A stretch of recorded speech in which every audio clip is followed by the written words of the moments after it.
Before we dive deeper into this story, I have one small request. Please subscribe, drop a like, comment, and hit that hype button to boost this channel so more people can discover these incredible Reddit stories. The text came through while I was elbow deep in engine grease, trying to resurrect my dying Honda. Don't call me for 2 hours, I'm busy. I stared at the screen, wiping my hands on an old rag. My wife Jessica hadn't said please or love you in months, just commands now. Like I was some annoying telemarketer she needed to brush off. Busy doing what exactly, honey? I muttered to the empty garage. 3 years ago, when Jess got promoted to COO at TechFlow Solutions, everything changed. Late nights became normal. Weekend strategy meetings multiplied. Our conversations shrank to logistics about bills and whose turn it was to buy groceries. But this text felt different, more secretive, more guilty. I pulled out my phone and opened our shared location app, something we'd set up years ago for safety. Jessica's little blue dot wasn't at the office. She was at Romano's, the expensive Italian place downtown where we used to celebrate anniversaries back when she still pretended to love me. My stomach dropped. Romano's wasn't a place for solo dining or business meetings. It was a date restaurant. 20 minutes later, I was parked across the street, watching through Romano's floor-to-ceiling windows. There she was, laughing at something her companion was saying. A younger guy in an expensive suit, leaning forward with that predatory smile rich men wear when they're closing a deal. I recognized him immediately. Brad Morrison, TechFlow's 32-year-old founder and Jessica's boss. The golden boy entrepreneur who'd been featured on the cover of Midwest Business Monthly. They weren't discussing quarterly reports. Brad's hand was on Jessica's wrist. She was twirling her hair, something she used to do with me when we were dating. Her body language screamed intimacy. I snapped a photo with my phone's zoom lens, then another when Brad leaned over to whisper something in her ear. Jessica giggled like a teenager. My hands were shaking as I Googled Brad Morrison wife. Pictures popped up immediately. Claire Morrison, elegant and sophisticated, standing next to Brad at various charity galas. They'd been married 8 years, had 2 young kids. I found Claire's Facebook profile in 30 seconds. Her latest post was from this morning. A picture of homemade cookies with the caption, "Baking with the kids while Daddy works late again." While Daddy works late. Right. I scrolled through Claire's photos. She looked genuinely happy in the older ones, but recent pictures showed strain around her eyes, the smile that didn't quite reach them. I recognized that expression. I'd been wearing it myself lately. Without overthinking it, I sent Claire a private message. "Hi Claire, I'm Jessica Patterson's husband. I think we need to talk. Your husband and my wife are having dinner at Romano's right now, and it doesn't look like business. I have photos if you want proof." I hit send before I could chicken out. Then I walked over to Brad's silver BMW, parked in the restaurant's valet section. I pulled out a business card from my auto shop and wrote on the back, "Hope she was worth it, Brad. Next time, try picking on single women. Jessica's husband." I tucked it under his windshield wiper and walked away. My phone buzzed as I reached my car. Claire had responded, "Can you meet me at Starbucks on 5th Street in an hour? And yes, please bring the photos." Back home, Jessica's suitcase was gone from our bedroom. The dresser drawers hung open, half empty. She'd packed while I was at work, planning her little romantic evening. Mrs. Kowalski from next door was watering her flowers, but I caught her staring at our house with that expression she wore when good gossip was brewing. "Everything all right, Dave?" she called over the fence. "Just peachy. Mrs. K, Jessica's working late again." Mrs. Kowalski's eyebrows shot up. "Funny thing, I saw her loading suitcases around noon. Looked more like a vacation than work to me." The old woman had always been nosy, but tonight I appreciated it. "Did you happen to see what kind of car picked her up?" "Silver BMW. Fancy one. Driver was a young man in a suit." She paused, clearly dying to ask more questions. "Dave, honey, is everything okay with you two?" I forced a smile. "Everything's fine, Mrs. K. Thanks for keeping an eye out. But everything wasn't fine.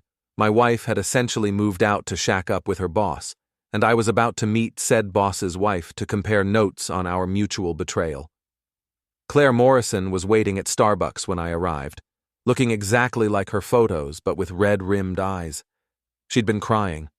"You must be Dave," she said, standing up. "Thank you for reaching out. I've suspected something for weeks, but Brad keeps telling me I'm paranoid."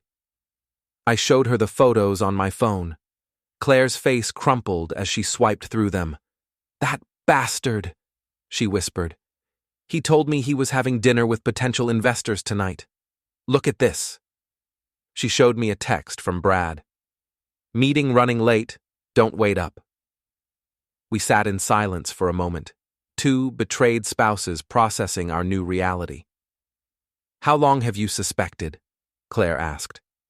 "Honestly, tonight was the first real confirmation, but looking back, probably 3 months. Jessica's been different, distant, always on her phone, working late, weekend trips that don't quite add up." Claire nodded bitterly. "Brad's been the same. New clothes, new cologne, suddenly caring about his appearance again. And the way he talks about your wife." She shuddered. "He calls her brilliant and innovative. He never talks about me like that anymore." "What do you want to do about this?" I asked. Claire's expression hardened. "I want to destroy him. Both of them. But I want to be smart about it." I liked her already. We spent the next hour planning. Claire had access to Brad's email and social media accounts. I had Jessica's laptop password and knew her routines. We decided to gather evidence first, then strike when we had everything we needed. "There's a company party next Friday," Claire said. "Annual investor meeting, black tie affair. All of TechFlow's biggest clients will be there, plus the board of directors. If we're going to expose them, that's our stage." "What about your marriage? Your kids?" Claire's jaw tightened. "My marriage has been over for months. I just didn't want to admit it. And my kids deserve better than a father who lies and cheats. What about you and Jessica?" I thought about our empty conversations, the way Jessica looked through me like I was furniture, the growing contempt in her voice when she bothered speaking to me at all. Same situation. I've been holding on to something that died a long time ago. We exchanged numbers and agreed to meet again in 2 days to compare what we'd found.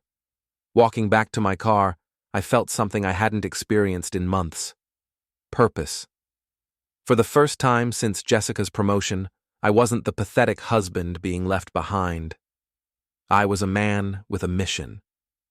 Jessica came home Sunday morning, looking guilty and defiant at the same time. "We need to talk," she said, setting her suitcase down in the hallway.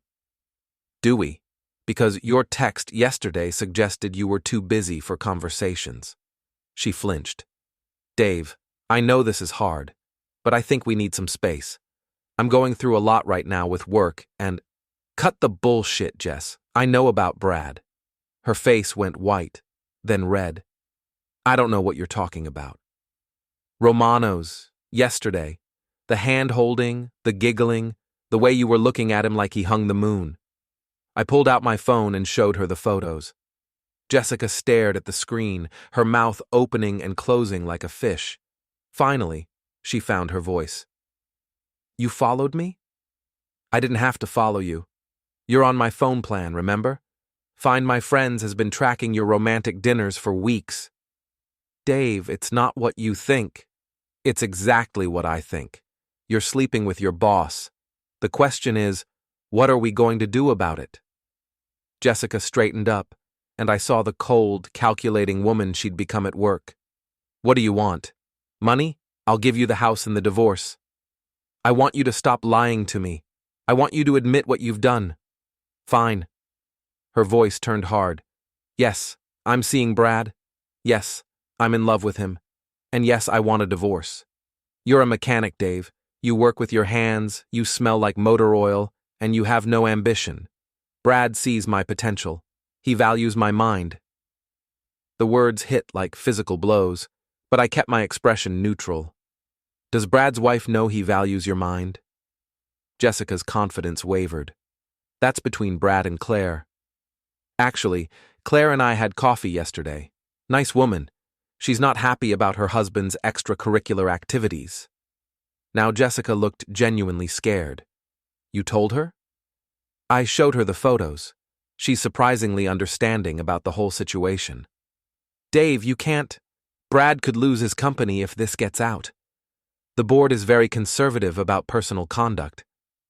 Should have thought about that before you decided to play house with a married man. Jessica tried a different approach, softening her voice.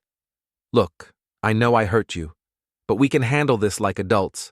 Quiet divorce, no drama, everyone moves on. That ship sailed when you packed a suitcase to spend the weekend with another woman's husband. I left her standing in the hallway and went to my workshop. My phone was already buzzing with texts from Claire. She'd been busy. The evidence Claire had gathered was devastating. Screenshots of Brad's credit card statements showing hotel rooms, expensive dinners, jewelry purchases. Email exchanges between Brad and Jessica that left no doubt about their relationship. Text messages that were explicit enough to make me nauseous. But the most damaging evidence was a recorded phone call between Brad and Jessica discussing how to hide their relationship from the board of directors. Brad explicitly stated that if their affair became public, it would violate his morality clause and cost him his position as CEO. Claire had been thorough. She'd also discovered that this wasn't Brad's first office romance. He'd had affairs with 2 previous female employees, both of whom had left the company suddenly with generous severance packages. He's a serial predator, Claire texted me, and your wife is just his latest victim, though she doesn't seem very victimized in these messages. She was right. Jessica's texts showed her to be an enthusiastic participant, not some innocent employee being taken advantage of by her boss. The company party was in 3 days. Claire and I finalized our plan. Friday evening, I put on my only suit and drove to the Riverside Conference Center. The TechFlow annual investor meeting was in full swing, with about 200 people in attendance. The company's biggest clients, board members, local politicians, and media representatives were all there. I'd gotten in using Claire's +1 invitation. She'd told people her husband was running late due to a business emergency. Jessica looked stunning in a black cocktail dress, working the room like the ambitious executive she'd become. I watched her from across the room, wondering when I'd stopped recognizing the woman I'd married. Brad was holding court near the bar, telling stories and making people laugh. The golden boy in his element, completely unaware that his world was about to collapse. At exactly 9 p.m., Claire took the microphone from the DJ. Good evening, everyone. For those who don't know me, I'm Claire Morrison, Brad's wife. Polite applause. I wanted to share something special with you tonight, a presentation about the real culture at TechFlow Solutions. The large screens around the room lit up with the first slide, a photo of Brad and Jessica at Romano's, clearly intimate and romantic. The room went silent. This is my husband with his chief operating officer, Jessica Patterson. As you can see, they have a very collaborative relationship. More photos appeared. Brad and Jessica entering a hotel, kissing in his BMW. Text message screenshots filled the screen, including the most explicit exchanges. People were pulling out their phones, recording everything. Board members were whispering urgently to each other. Brad was pushing through the crowd toward the stage, his face purple with rage. Claire, stop this right now. Why, honey? I thought you'd want everyone to see how innovative your management style is. The next slide showed Brad's credit card statements, highlighting the hotel charges and expensive gifts. Then came the recorded phone call, playing through the sound system with perfect clarity. Brad's voice filled the room. We just need to be careful until after the board review. If they find out about us, I'm fucked. The morality clause in my contract is ironclad. Jessica's voice responded, Maybe you should leave Claire. We could be together officially. I can't do that yet. Too much money at stake.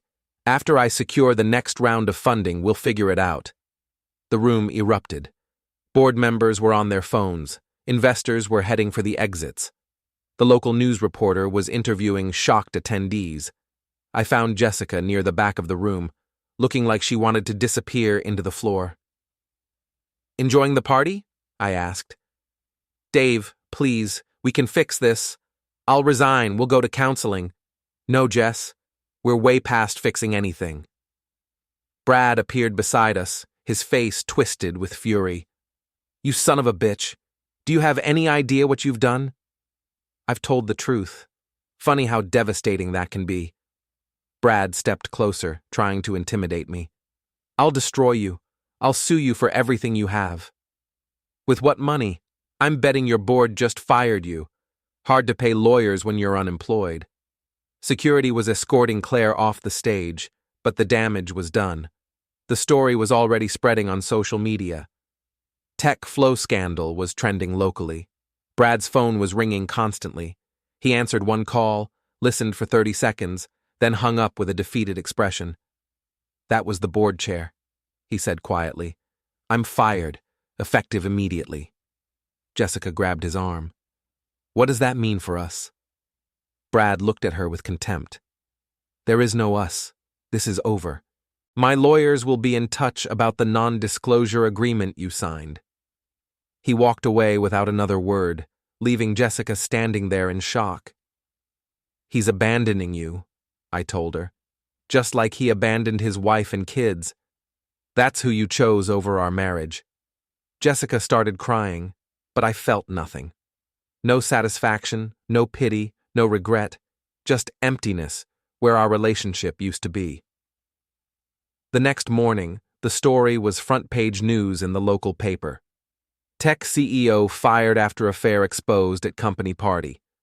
The article included quotes from board members about the importance of ethical leadership and maintaining company values. Claire called me around noon. "Brad's moving out today. His lawyers are already talking about damage control, but it's too late. The investors are pulling out of the next funding round. TechFlow might not survive this." "What about Jessica?" "She resigned this morning, sent an email to the whole company apologizing for her lapse in professional judgment." Too little, too late. Jessica packed the rest of her things that afternoon. She'd aged 10 years overnight. "I hope you're happy," she said, loading boxes into her car. "I'm not happy or unhappy. I'm free. You destroyed my career, my reputation, everything I worked for. You destroyed that yourself. I just made sure people knew about it." She drove away without saying goodbye. Mrs. Kowalski watched from her garden. "Good riddance," she called over the fence. "You deserve better than that one, Dave." Maybe I did. Maybe I didn't. But for the first time in months, I could breathe again. The house felt different without Jessica's presence. Lighter somehow. I opened all the windows, let fresh air replace the tension that had been suffocating us both. My phone buzzed with a text from Claire. "Drinks tonight? I think we both earned it." I smiled and typed back, "Absolutely. We should celebrate our freedom."